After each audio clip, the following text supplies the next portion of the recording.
So tomorrow is 5 years to the exact day that I've lived here on my property. It's been 5 years that I've been out here on 2.5 acres that I paid in full for before I moved onto the land, sight unseen. I had been laid off and decided to roll the dice, and I drove my camper van out here to raw land and had the intention to start a small homestead, to stop paying mortgage and rent, to save money, to hopefully become debt free, to grow food, hopefully create some wealth. That was the plan. And, I'll give you the 5-year update, I guess. I was thinking about this today, that if somebody asked me, when I first came out here, and I think some people actually did, after I was out here for just a little while, but what would be your 5-year plan, I guess, I think that came up, and if you were to ask me that at the beginning, I would have probably said to pretty well have a functioning homestead and a cabin. That probably would have been about, in my mind, to have the infrastructure in place and to have a cabin in 5 years. I would have probably felt was a little overzealous, but something attainable that I could work hard for and probably achieve. That would have been the goal that I set for myself. And tomorrow is 5 years, and I already ordered the glass. You might have noticed there's plastic on all my windows. There's 10 windows and 2 doors, a set of French doors and a door out the kitchen. And I ordered all the glass for that. 2 of them will open. The rest will just be easily set right in there. I'll frame them in. And then I can always add another layer of glass down the road if I want to. It was like $500 for all the glass to make my own windows. I've got to do that, and then I've got to build the Russian stove. And so the glass is ordered, that'll be quick. And the Russian stove, I already ordered all the cast iron parts. So it's going to have 2 clean outs that are cast iron. They're I think they're 8 by 8 inches. They're just little clean outs so you can get in and get all the ash out easily. One so you can get up into the chimney. You'll have access to the chimney. And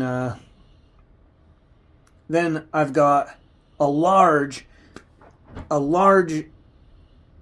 basically cast iron fireplace door with 2 glass doors that open up into the fireplace. So I've never seen anybody build a Russian stove the way I'm going to do it, but I wanted to be able to see the fire from the front through the glass like a fireplace, but also I wanted to build something that was really, really efficient. So it will have the Russian stove design where the chimney weaves in and out like a maze slowly through. I'm going to order 600 bricks, so we'll see what that gets me, But I'm going to pour a concrete foundation, 4 foot by 4 foot, and then it'll be red brick, and it'll have the doors with the clean out below it. There'll be a cast iron grate so the wood can fall through, the ash can fall through the floor and easily be sucked out with a shop vac. And then from there, the smoke will kind of bend up, make its way around. It can fill up the one place and kind of maze its way through. And then just above that, there'll be a cast iron door for a pizza oven.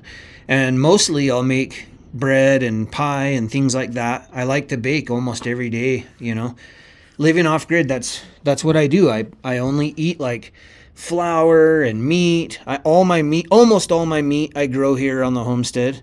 A large portion of it. And then, I've got potatoes from the store and onions and things like that. But anyway, after the pizza oven, then there will be a skillet, somewhere a grill on top that I can throw tea on, or I can throw steak on, or whatever. And then there will be a little room for some of the fans that pick up the heat and push it around.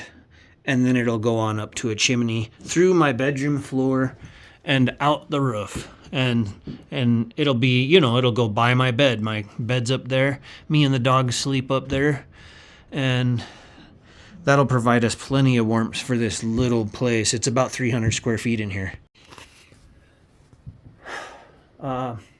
With the windows in and the Russian stove done, you know, I'll probably work on... I already cleaned all the wood in here. It may not look like it. This is less than desirable lumber. You know, it's not the grade A stuff you get. This was out in the weather. A lot of it's curly and bent. A lot of it has stains on it. But I did spray it, and it's disinfected. It, like anything that's on it's dead. It's not gonna, and the color don't bother me. So I'll pretty well just spray everything with boiled linseed oil next, to treat on the inside and outside all the wood here. And I've always weather treated the wood outside around the homestead, but you know, I'm gonna try to start just doing linseed oil mostly, and I'll probably just do it every 6 months. I don't care. It ain't that much money, like $150, you know, even if you only did it every year or something. But to just have like super good structures, I think that's what I'm gonna start doing. Is just at least the outside of all these structures, you know, at least annually or something. But I'll be building a barn and another agricultural shed, and they'll need to have treatment and upkeep, but they should last a lifetime at least. So it's a mess out here because I'm building a cabin, but that'll all be cleaned up soon. And this is my composting toilet system. It's like an outhouse with a composting toilet system in there.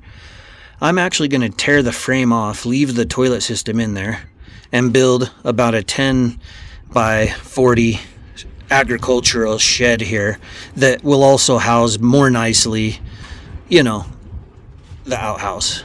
So it'll have a nice floor, and I'll probably be able to shower in there too. And that'll be that. And out there, you might see I've started to cover that entire corner of my homestead with manure. It's taken months and months. That's a big corner, and I've been laying down wheat, rye, and barley out there. And I'm not going to water it, but hopefully the rain is enough to hold and make a bunch of sprouts come up. In fact, there are a lot of sprouts up there already. So hopefully it comes to fruit, and I can harvest some to plant more out on the pasture and to make some bread. I use a lot of flour. All of these panels are going up on the cabin. This won't normally be here, all this stuff out here. Those will be up there. I'll turn this wood into what I need to. I'm finishing the battens here. See, I've got all the board up, but I didn't put any of the 2-inch battens up yet. And that'll be before I spray oil. I'll cut those down so they're 1x8s and put 1 by 2, battens. Every single crack will be covered, so nothing can get in there. And then behind that, there's radiant barrier, the Reflectix, and then there's the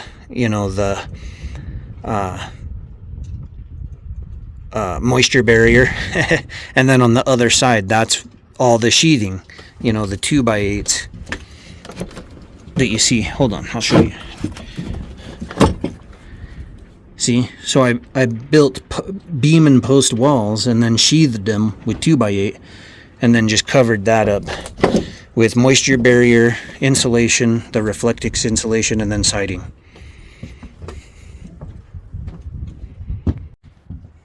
So eventually this kitchen door will come out to an outdoor kitchen. And this, I think I'm going to do railing around the entire cabin all the way. There will be some posts here that run out there, and I plan to build some sort of an outdoor kitchen in there.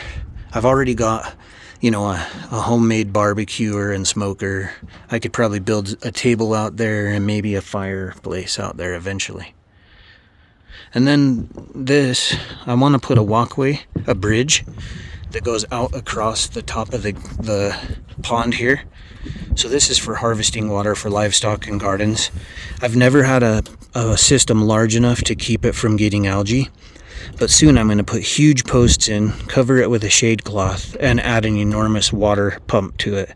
And that'll pump the water up to this bog filter, which I already have, which would work if it was pumping enough water through. The pump I have is just way too small because it's always been on 12 volt. The benefit though is I've never had mosquitoes really. I've seen like 2 or 3 mosquitoes literally the whole time I've been here. So moving water alone, that'll prevent that. The root cellar has worked really well, but an upgrade I might do is to maybe frame it in better and bury it in better and build a nicer door to it. But it's just nice inside. It's been doing its job perfectly well. This is my shop I built the first month I was out here 5 years ago. So some people said that'll never last 3 years, but here it is in perfect condition. No termites or damage or none of that. I've always sprayed it at least annually with weather treatment. I might put new battens up on it and everything, but it'll get treated again here shortly. The shop has a 3,600 gallon cistern in there. It fills up pretty good. This side I keep strictly for drinking water. It stays full and I just add bleach to it just to be extra safe. That'll kill any bacteria or virus if anything got into it. But the rainwater itself is pure and perfectly clean. I've tested it all the time for years and years now. But you're just extra safe by bleaching it. And then when you water filter it, you pull out all that chlorine, 99.9%. So you got perfectly safe drinking water at all times. And then I've got all these other backup sources. And there's another 3,600 gallon cistern behind this agricultural shed that I'll probably update. I'll upgrade these livestock, all the livestock shelters, everything, all of the infrastructure on the homestead will get pretty well upgraded, except for the shop doesn't really need it. The only thing this really needs is new plastic eventually. I just got the cheapest plastic is way better than greenhouse plastic, but it's still cheap and brittle, and I'll need to get the higher quality stuff soon. Lots of onions and sunflowers and arugula. I'll show you, these onions are getting to be pretty good size.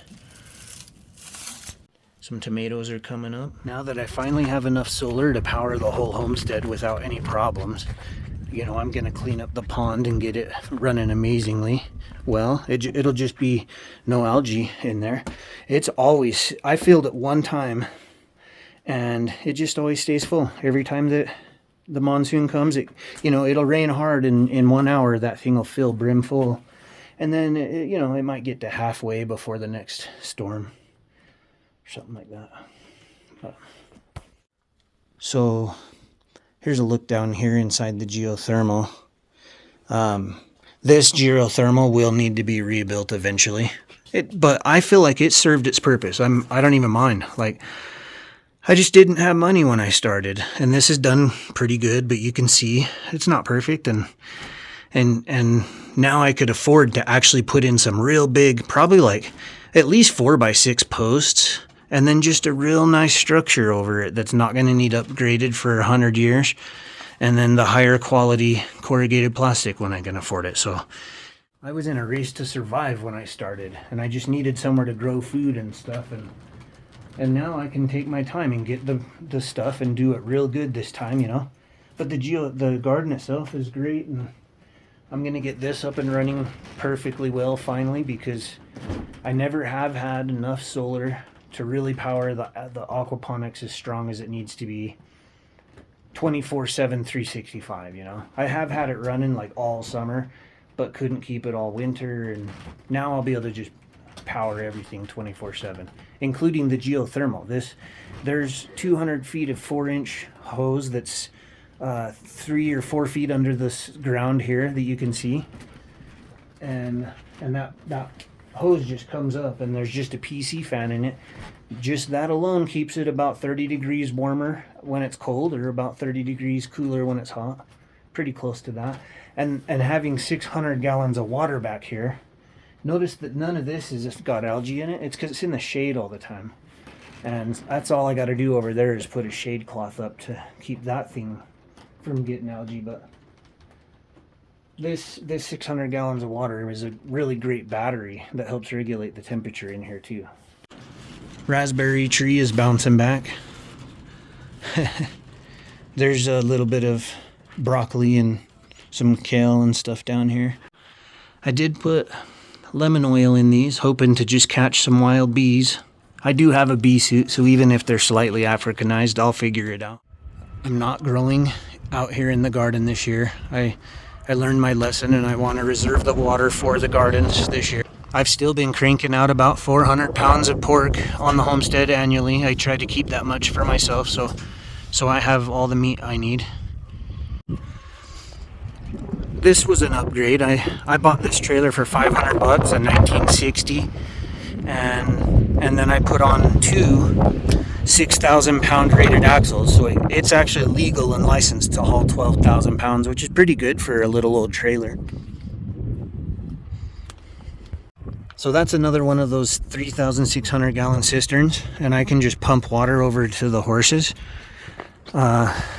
They've got a 25 gallon drum, and while I'm feeding them, I'll just turn the pump on, and then it'll automatically stop because it's got a float valve. But then I'll just go turn it off anyway, just in case, because float valves break too, you know. So you can see this is pretty well brim full right now. All this is going to get completely closed in.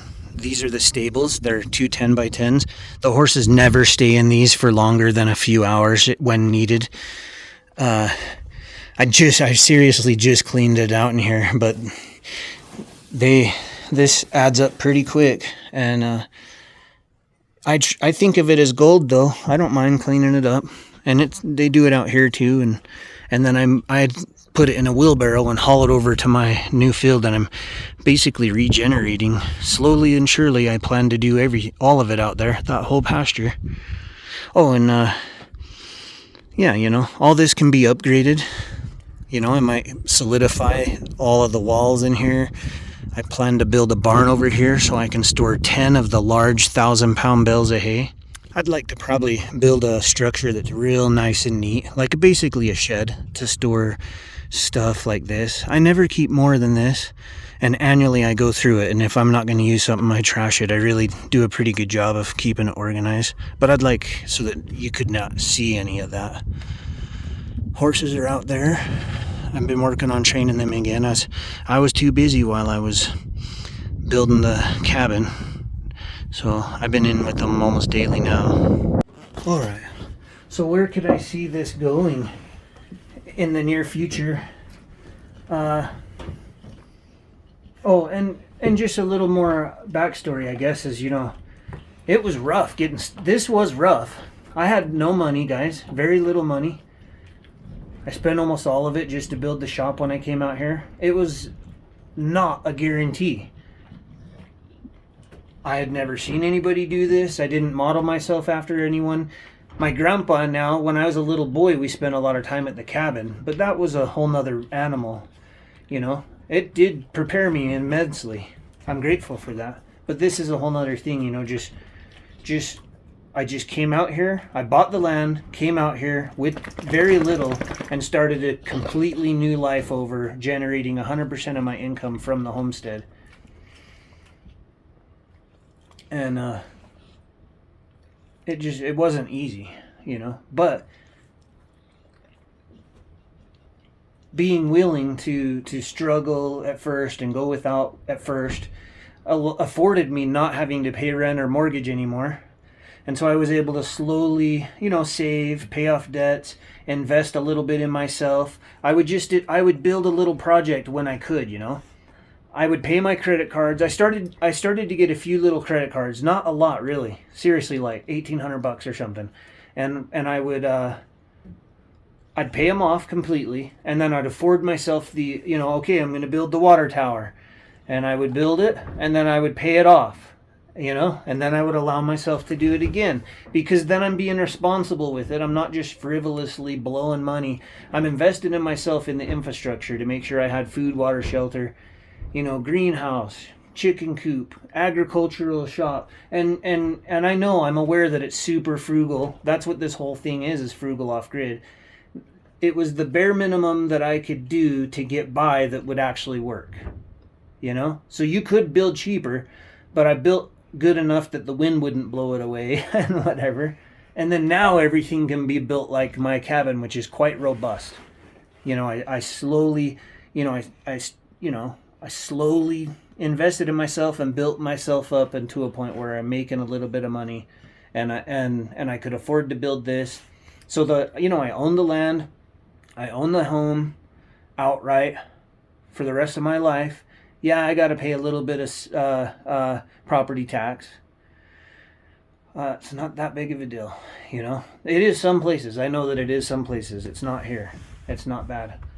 And so going forward, you know, I talked to a guy today. I might hire him to grade my driveway.